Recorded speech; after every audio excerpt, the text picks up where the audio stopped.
Let's trace uppercase and lowercase letter. Starting with uppercase letter E.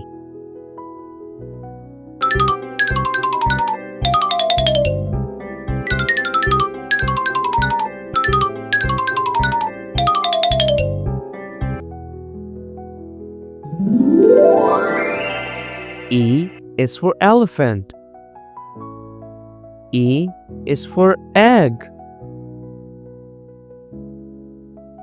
Now let's trace the lowercase letter E.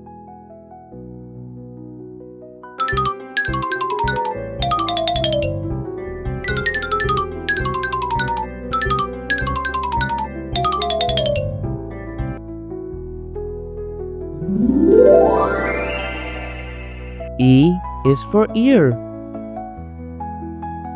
Next we have the uppercase letter F.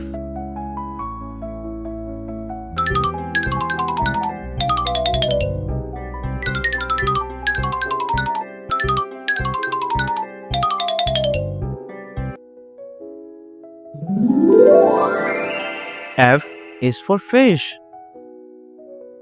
F is for frog.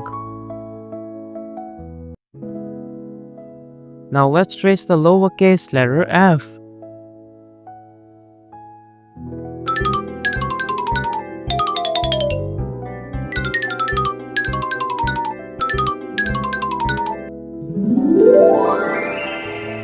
F is for flute.